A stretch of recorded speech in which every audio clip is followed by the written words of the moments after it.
உங்கள் சத்யாவின் தமிழ் புத்தாண்டு super offer. இந்த எலெக்ஷன் அவங்களோட ஆதரத்துக்கு எல்லாரையும் கூப்பிடுறாங்க. இந்த நேரத்துக்கு இந்த முஞ்சா பேருக்கு எல்லாரையும் மறந்துடுறாங்க. இந்த எலெக்ஷன் டைம்ல நீங்க ஓட்டு போடுங்கன்னா அது எப்படி சொல்லு?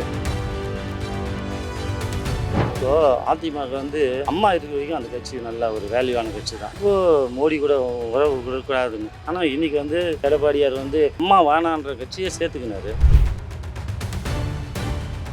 மாற்றம் வந்தால் நல்லா இருக்குன்னு நினச்சிட்டு போகிறாங்க. இதில் ஒரு மாற்றமும் இல்லை.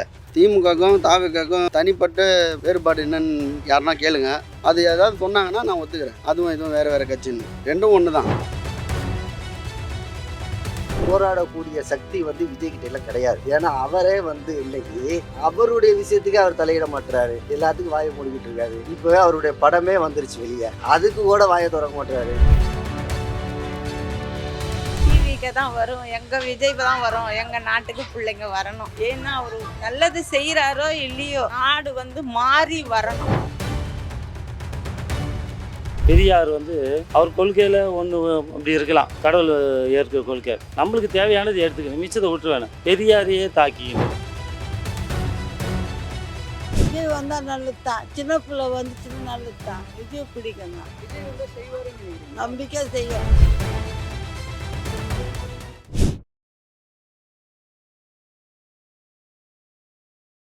ஐத்தமிழ் நேயர்கள் அனைவருக்கும் அன்பு வணக்கம். 2026 சட்டமன்ற தேர்தல் நெருங்கிட்டு இருக்கிற சுச்சுவேஷனில் சென்னையில் இருக்கிற முக்கியமான தொகுதிகளினுடைய நிலவரம் என்ன அப்படின்னு மக்கள் கிட்ட கேட்டு தெரிஞ்சுக்கிட்டு இருக்கோம். அந்த வகையில் தற்போது ஆர்கே நகர் தொகுதி மக்கள் கிட்ட அந்த தொகுதியை பற்றி யார் வந்தால் நல்லா இருக்கும் அப்படிங்கிறத பற்றி அவங்க நினைக்கிறாங்க அப்படிங்கிறத கேட்டு தெரிஞ்சுக்கலாம். இந்த முறை தேர்தலில் இந்த ஆர்கே நகர் தொகுதி யார் ஜெயிப்பாங்கன்னு நினைக்கிறீங்க? வழக்கமாக நம்மளுக்கு தெரிஞ்ச மாதிரி திமுக தான் வரும். மறுபடியும் அது வந்ததுன்னா நாட்டுக்கு நல்லது தான். திமுக வந்தாங்களா? கண்டிப்பாக திமுக வரும். அவங்க செய்த நலத்திட்டங்கள், இன்றைக்கு வந்து இந்தியாவில் நடக்கக்கூடிய சில பிரச்சனைகள், அதையெல்லாம் கருத்தில் வச்சா கண்டிப்பாக திமுக. மோஸ்ட்லி இப்போ இளைய தலைமுறைகள் எல்லாமே விஜய்க்கு தான் வாக்களிக்கணும்னு எல்லாம் மாற்று ஆட்சி வரணும்னு ஆசைப்படுறாங்க. எல்லாமே பெரியவங்க கூட எல்லாம் ஆசைப்படுறாங்க மாற்று இது. இந்த முறை விஜய் கட்சி தான் ஜெயிக்கிறதுக்கு வாய்ப்பு இருக்குது 100%. காரணம் என்னன்னா, நீங்களே யூடியூப்பில் பார்த்துருக்கலாம், மரிய வில்சன் வந்து நிற்கிறாரு. அவர் ரேஞ்சுக்கு பெரிய அளவில் இருக்கிறவர் தான், இருந்தாலும் இறங்கி வந்து செய்கிறாரு. டிவிக்கே தான் வரும், எங்க ஆசை அதுதான். மாநாடு போடும்போதே நான் சொல்லிட்டேன், டிவிக்கே தான் வரும், எங்க விஜய் தான் வரும், எங்க நாட்டுக்கு பிள்ளைங்க வரணும். ஏன்னா அவரு நல்லது செய்யறாரோ இல்லையோ நாடு வந்து மாறி வரணும். அதாவது இந்த பலாத்காரம், பாலிய இது வன்கொடுமை இதெல்லாம் மாறணும், தேசத்துல மாறணும், வன்முறை ஒழியணும். திமுக தான் அதிகம் வாய்ப்பு இருக்குது. தாவிகாவும் கொஞ்சம் நல்ல காலத்தில் இருக்காங்க, அதனால் அவங்க ஜெயிக்கிறதுக்கு வாய்ப்பு இருக்குது. விளம்பரம் அதிகமாக பண்ணுறாங்க. தாவிகா பாதி தான் பண்ணியிருக்காங்க, அந்தளவுக்கு ஒன்றும் பண்ணதில்லை. அவங்க சொல்லிக்கிற மாதிரி ஒன்றும் பெருசாக ஒன்றும் பண்ணல. இலவசம் அதிகமாக அறிவிக்கிறாங்க, அவ்வளோதான். மற்றபடி மக்களுக்கு நல்லது பண்ணணுன்ற எண்ணம் இல்லை, கிடையாது. இலவசங்கள் தேவையில்லைன்னு நினைக்கிறீங்க? இலவசம் தேவையில்லை. விலைவாசியை குறைச்சா போதும், அவங்களுக்கு வேலை வாய்ப்பு கொடுத்தா போதும். இலவசம் தேவையில்லை. இலவசமாக மக்களை சோம்பேறியாக தான் இருக்கும். யார் வந்து நல்லா இருக்குன்னா, யாரு இப்போ மக்கள் இதேமாரி நல்லது செய்கிறாங்களோ செஞ்சுக்கிறாங்களோ அவங்க கெளிச்சாலுமே சரி அதே மாதிரி தான் செஞ்சுக்கணும். இந்த எலெக்ஷன் அவங்களோட ஆதரத்துக்கு எல்லாரையும் கூப்பிடுறாங்க. இந்த நேரத்துக்கு அப்போ அதை முஞ்சா பேருக்கு எல்லாரையும் மறந்துடுறாங்க. இந்த எலெக்ஷன் டைமில் நீங்கள் ஓட்டு போடுங்கன்னா அது எப்படி சொல்லு? இந்த 5 வருஷம் எப்படி பண்ணியிருக்கிறாங்க ஆட்சி? நல்லது கெட்டது என்ன இருக்குன்னு நினைக்கிறீங்க? நல்லது கட்டுதுன்னா நிறைய இருக்குது. வெளிப்படையாக சொல்லணுன்னாக்கா திமுகவில் பண்ணியிருக்காங்க. விளையாட்டுத்துறையிலே இதெல்லாம் நல்லா பண்ணியிருக்காங்க. இந்த பஸ் ஸ்டாண்ட்லாம் நல்லா பண்ணியிருக்காங்க. எனக்கு தெரிஞ்சு திமுக தான் வரும். அதான் வருஷம் முதியோர் பென்ஷன் 1200 கொடுத்தாரு. 3000 வாட்டி கொடுத்தாரு. இந்த மாதிரிலாம் இல்லாத நேரத்தில் செய்கிறாரு. நல்லதானே செய்கிறாரு. அவரே வந்தால் நல்லா தான் இருக்காங்க. 5 வருஷம் இருந்தால் மக்கள் அவ்வளோ கோரிக்கை வைக்கிறாங்க இல்லையா? எங்களுக்கு காவா வசதி இல்லை, ட்ரைனேஜும் குடிநீரும் ஒன்றாகுது, எங்களுக்கு வந்து வீடு இல்லை, எங்களுக்கு பட்டா கொடுக்கல, இன்னும் ககுசு பாத்ரூமே இல்லைன்றாங்க. அந்த ககுசு பாத்ரூம் ஏற்கனவே இருந்த இடத்தையே இடிச்சிட்டு அவங்க ஒரு போர்டு ஆடுறதுக்கு ஒரு இது மாதிரி வச்சுருக்குறாங்க டிஎம்காலுங்க. இப்போ மக்கள் வந்து அதிக அதிருப்தியில் இருக்கிறாங்க. 5 வருஷம் நல்லா தான் இருந்துச்சு, இருந்தாலும் மக்கள் எதிர்பார்க்கறத மாற்றம் வந்தால் இன்னும் கொஞ்சம் நல்லா இருக்குன்னு எதிர்பார்க்குறாங்க. 5 வருஷம் எல்லாம் உல்டா சீட்டாக தான் இருந்துச்சு. என்னத்த சொல்றது, தாக்கி எதுவும் சொல்ல முடியல. இருந்தாலும் டிவிக்கு தான் வரணும்னு எங்க ஆசை. எங்க பிள்ளைங்களுக்கும் அதுதான் ஆசை. அவர் தான் வருவார். எங்க இருந்தாலும் எஸ் நாமத்தினால விஜய் நான் வாழ்த்துறேன். உண்மையாவே அவர் வருவார், நிச்சயமா வருவார். இந்த 5 வருஷம் வந்து என்ன சொல்றது தெரியல, ரொம்ப நடந்துன்னு தான் இருக்குது.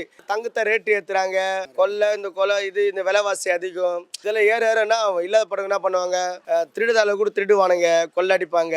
எந்த ஆட்சி வந்தாலும் சந்தோஷம் சரி, நகை ரேட்டு கம்மி பண்ணோம். இதெல்லாம் இப்போ கம்மி பண்ணாக்கா மக்கள் கொஞ்சம் நல்லா வாழுவாங்க. அதிமுக பற்றி என்ன நினைக்கிறீங்க?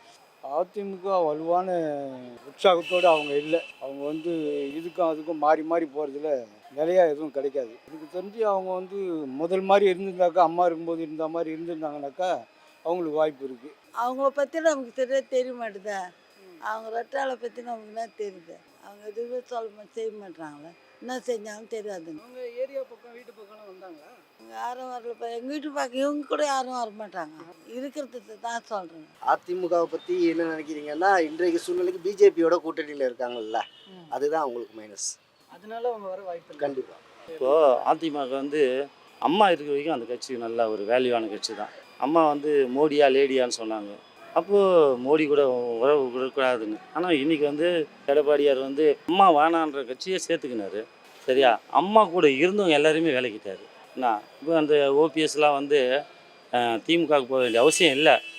அவங்க வந்து ஒரு நெருக்கடி, அதாவது நம்மளுக்கு இந்த கட்சியில் ஒரு இடம் இல்லை, அவங்களாம் அணைச்சிருந்தாங்கன்னா கட்சி வேல்யூவாக இருந்திருக்கும். அதிமுக பலம் இல்லாமல் பலம் இல்லாத இருக்குது. அதேமாதிரி ஒரு இண்டிவிஜுவலால் எடப்பாடியால் மட்டும், ஏன்னா எடப்பாடிக்கு வந்து பேஸ் வேல்யூ இல்லை. அதிமுக பற்றி நல்ல தலைமை நல்ல இல்லை அப்படின்னு விஜய்க்கு வாய்ப்பு இருக்குது. கண்டிப்பாக விஜய் மேலே அப்படி என்ன ஒரு நம்பிக்கை? மாற்றம் வந்தால் நல்லா ஒரு செய்வாருங்கிற ஒரு நம்பிக்கை வரும். அதிமுக எம்ஜிஆர் ஜெயலலிதா இருந்த வரைக்கும் நல்ல கட்சி அது. இப்போ பிஜேபியோட கைப்பாவே ஆயிடுச்சு அது. இந்த புதுசாக விஜய் வராரு, அவர் எப்படி பார்க்குறாரு? அவர் திறமைக்கு மக்கள் தான் தீர்ப்பு சொல்லணும். இல்லை நல்லா பண்ணுவாருன்னு சொல்கிறதுக்கு அவர் வந்து முன்னாடி நம்மளாண்ட இல்லை. இது முதல்ல வந்திருக்காரு. வந்தாக்கா அவர் எம்ஜிஆர் மாதிரி ஏதாவது நல்லது பண்ணாருனாக்கா இன்னும் நல்லா இருக்கும். வந்துட்டாக்கா மக்கள் மனசில் எப்படி நிற்கிறாருன்னு தெரியாது. புதுசாக வந்திருக்காங்க, நல்லா பண்ணுறாங்கன்னு சொல்கிறாங்க, ஆனால் தெரியல. விஜய் வந்தால் நல்லது தான், சின்ன பிள்ளை வந்துச்சுன்னா நல்லது தான். விஜய் பிடிக்கும் தான். விஜய் வந்தால் செய்வாருன்னு நினைக்கிறீங்க? நம்பிக்கை செய்யும். சின்ன பிள்ளை அது கஷ்டப்பட்டு செய்தப்பா. நீங்கள்லாம் உழைக்குது போயிட்டு எவ்வளோ வேலை செய்யும். நம்பிக்கை இருக்கு இல்லாமல் இருக்காது. அவர் ஒரு நல்ல திரைத்துறையிலேருந்து வந்திருக்காரு, முன்னணி ஸ்டார். அவர் கண்டிப்பாக அவருக்கு இருக்கும். இளைஞர்கள் ஓட்டு அவருக்கு கண்டிப்பாக இருக்கும், அதில் எந்த ஒரு மாற்றமும் இல்லை. அதாவது அது போக நம்ம நாடு இப்படி இருக்கணும், இன்றைக்கு சூழ்நிலைக்கு வந்து இந்த மாதிரி இருக்குது, நம்ம தமிழ்நாட்டுக்கு வரக்கூடிய நிதிகள் மற்றும் சில விஷயங்கள் தரமாட்டுறாங்க. போராடக்கூடிய சக்தி வந்து விஜய்கிட்ட எல்லாம் கிடையாது. ஏன்னா அவரே வந்து இன்னைக்கு அவருடைய விஷயத்துக்கு அவர் தலையிட மாட்டுறாரு, எல்லாத்துக்கும் வாயை மூடிக்கிட்டு இருக்காரு. இப்போ அவருடைய படமே வந்துருச்சு வெளியே, அதுக்கு கூட வாயை திறக்க மாட்டுறாரு. எப்படி 8 கோடி மக்களுக்கு எப்படி வாயை திறப்பார்? எந்த ஒரு இதுவுமே இல்லை. அவர் விளம்பரம், அவர் அவ்வளோதான், செலிபிரிட்டி விளம்பரம். மாற்றம் வந்தால் நல்லா இருக்குன்னு நினச்சின்னு போகிறாங்க. இதில் ஒரு மாற்றமும் இல்லை. திமுகவுக்கும் தாவேக்காவுக்கும் தனிப்பட்ட வேறுபாடு என்னன்னு யாருன்னா கேளுங்க. அது ஏதாவது சொன்னாங்கன்னா நான் ஒத்துக்கிறேன். அதுவும் இதுவும் வேறு கட்சின்னு, ரெண்டும் ஒன்று தான். அது திமுக தாவேக்கா பேர் மட்டும் தான் வேறு, ரெண்டும் ஒன்று தான். அவர் எப்படி பார்க்குறேன்னா, அவர் வந்து கொஞ்சம் பார்க்குறேன், அவர் ஒரு ஆசை தானே வரணும், நம்மளும் ஒரு இதுவாக வரும், மக்களுக்கு நல்லா செய்யணும். யாரும் வந்தாலும் சரி வீடை தேடி போய் கொடுக்குறாங்கப்பா, அவங்க தான் சிஎம் ஐயாங்க. சீமான் பற்றி என்ன நினைக்கிறீங்க? அவர் ஆரம்பத்துலேருந்து பண்ணிட்டு இருக்காரு. அவரை பற்றி எதுவும் இல்லை. அவரை பற்றி சுத்தமாக தெரியாது. அவர் யாருன்னே தெரியல. இப்போ தான் கட்சி இருந்தது. இவங்கன்னா இந்த மாதிரி தான் செஞ்சு இந்த உட்காந்துக்கிற நகரில். அதனால் இருக்கிற உண்மையை சொல்கிறோம். சீமானுக்கு வாய்ப்பு இருக்காதுன்னு இல்லை, வரும். ஆனால் பேசக்கூடிய ஸ்டைலு என்ன, ரெண்டாவது வந்து பாகுபாடு பார்க்குற மாதிரி பார்க்குறாப்புல. அதாவது தமிழன் மட்டுமே தமிழ்நாடு ஆளணும். அது போக நெக்ஸ்ட்டு பிரிவினைவாதமான பேச்சுக்கள் அவர்கிட்ட நிறைய இருக்குது. ஸோ அதனால் நம்ம தமிழ்நாட்டில் அது எடுபடாது, சத்தியமாக எடுபடாது. அது வாய்ப்புகள் இல்லை. சீமான் வந்து ஒரு காலகட்டத்தில் வந்து ஒரு நல்ல ஒரு நிலையாக இருந்தார், மக்களுக்கு நல்ல அறிவுரை கூறி. ஆனால் இப்போ விஜய் வந்தோடனே அவருடைய தன்மையை மாறி போச்சு. பெரியார் வந்து அவர் கொள்கையில் ஒன்று அப்படி இருக்கலாம், கடவுள் ஏற்கிற கொள்கை, நம்மளுக்கு தேவையானது எடுத்துக்கணும், மிச்சத்தை விட்டுருவேணும். பெரியாரையே தாக்கின்னு இறந்த ஒரு தேச தலைவர் அவர். தேவையில் தான் எடுத்துக்கோ, தேவையில்லாம் விட்டுடு. இப்போ கரண்ட்டில் என்ன இருக்கோ அது விட்டுடுறாரு. பெரியாரை தாக்கிக்கின்னு, பெரியாரை இது பண்ணிக்கின்னு, தமிழ் வாழ்க இப்போ தமிழ்நாட்டில் வந்து தமிழன் தான் ஆளனா ஓகே, தமிழர்களுக்கு மட்டும்தான் இடம்னா இப்போ நம்ம வந்து தமிழர்கள் வந்து ஆந்திராவில் போயிருக்கிறோம். அவங்க அதேமாரி நினச்சிட்டா தெலுங்கருக்கு தான் இங்கே இடம், தமிழர்னு ஒவ்வொரு இடத்துலையும் ஒரு கோஆப்ரேட்டிவ் இல்லைன்னா வாழ முடியாது. நான் தமிழர் கட்சி நல்லா பேசுகிறாரு, அவ்வளோதான் நல்லா பேசுகிறாரு. அதை தாண்டி அது சொல்கிறது பாருங்க. 15 வருஷத்துக்கு முன்னாடி நாம் தமிழர் கட்சி மாற்றத்துக்காக வந்திருக்கு. அது ஒரே கட்சி இவ்வளோ இத்தனை வருஷமா எந்த வாக்குறுதி எடுத்தது அந்த போராட்டத்தை இன்னமும் பண்ணிருக்கு. அவங்களுக்கு கொடுக்கலாமா வாக்குறுதி? இந்த கட்சியை விட அந்த கட்சிக்கு ஒப்பிட்டு பார்த்தீங்கன்னா அது என்டிகே எவ்வளோ பெரிய கட்சி, புரியுதுங்களா? அந்த புதிய மாற்றம் வாய்ப்புங்கிறது சீமானு கொடுக்கலாம். இந்த தொகுதியில் இன்னும் தீராத பிரச்சனைன்னு ஏதாவது இருக்கு? என்ன இருக்குன்னு நினைக்கிறீங்க? தீராத பிரச்சனைனாக்கா கரண்ட் தட்டுப்பாடு, அது இல்லாமல் இருந்ததுன்னா நல்லாயிருக்கும். அந்த வேலைலாம் கிடையாது நம்ம ஏரியாவில், கண்ணார்பேட்டை ஏரியாவில் கிடையாது. நமக்கு தெரியல இது தீராத பிரச்சனைன்னு, நல்லா தான் போயிட்டு இருக்கு. இருந்தாலும் மக்கள் எல்லாம் எதிர்பார்க்கறது மாற்றம் வந்தால் இன்னும் நல்லா இருக்கும் அப்படின்னு. மாற்றம் வந்தால் நல்லா இருக்கும். நல்லா இருக்கும்.